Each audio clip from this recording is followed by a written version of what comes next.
Jeep. So as you can see from the title, I vinyl wrapped my Jeep, sort of. So my intent was to wrap it, the entire thing, that light gray color right there. I started after it. I even had a friend come help me, and I apologize if you can hear the wind. I'm on my phone right now.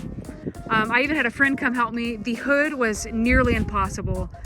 Definitely not something that I knew it was that hard. I probably wouldn't have tried to tackle myself. But he kind of threw out the idea of camo, and I'd always tried to get one of my friends to wrap his GTI camo. So I thought, perfect, I'll do this camo. So as a first timer, this was my first time I've ever laid vinyl besides the little vinyl wrap on my door handles in my GTI. I wanted to give you some tips and tricks from a first timer to a first timer if you're thinking about doing any kind of vinyl wrapping. So first and foremost, I'm going to tell you all the supplies I got. I got a kit for vinyl wrapping, which I'll link down below. It came with a squeegee, it came with a vinyl glove, it came with X-Acto knives and replacement blades and replacement felt for the squeegee. I think that's all it came with. If it didn't, I will list what it came with right here. Let's see, I also got obviously the vinyl, which I got 2 different brands, which I will link down below. I got isopropyl alcohol, 70%. I got a clay bar kit. I didn't get it, I already had it. I got spray paint for the grill.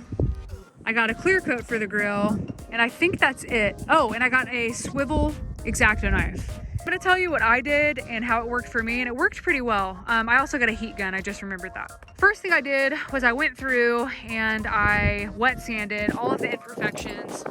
On the hood, I had some on the door, and I also had a ton right here, which you can still see. I ought to go through here and put some of this vinyl since I have so much of it right here, but as you can see, this was awful. You could feel it, you could feel all of the rock chips and bumps sticking up, so I wet sanded that to make it as smooth as possible because it will show through on the vinyl. I washed just to get any kind of residue or remnants off of doing that, and after that I obviously dried it, and then I clay barred the entire thing, or clay barred everywhere that I was going to wrap.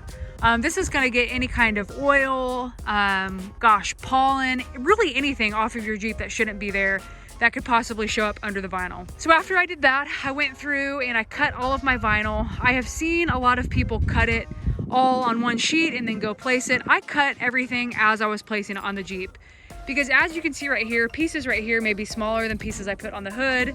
And once I lay a piece, I'd kind of be like, oh, well, a piece this shape would look really cool on that. So I did that. Started with the most dominant color, which is the gray. There's so much more of that because that's the most amount that I had. I started doing that and I did the entire thing in gray, and then I went through with the dark gray. After that, I went through with the yellow. I went through and relayed pieces 2 or 3 more times.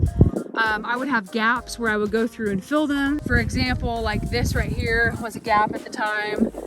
So I went through and filled that. And really, like I said, I had the most gray because that was the thing that I got the entire roll in. So I went through and I filled up any of the gaps that were visible. Sorry, I'm puppy sitting and he's with me trying to eat. Nope. Really, that's about it. It's not rocket science. It's not the hardest thing I've ever done. It's not the easiest thing I've ever done by any means. I would gradually get better every time I laid a piece, and luckily, you know, when you do this, or at least camo in 3 layers, you have 3 different layers of things that you're laying, so you have a lot of opportunity to progressively get better. What I would say is just have a lot of patience when you're doing this. Buy more than you need. You're going to mess up. I messed up a lot to where I'd rip it off and didn't like it, or it wasn't laying right and I wanted to start over. Heat is going to be your best friend with this. Don't put the heat gun on it too long or it will instantly just cause a hole. I did that once and only once. I had a good time doing it and I really, really like how it turned out.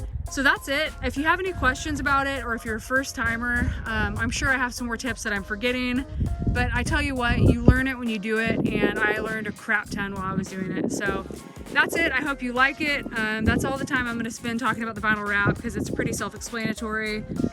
Stay tuned for the next video.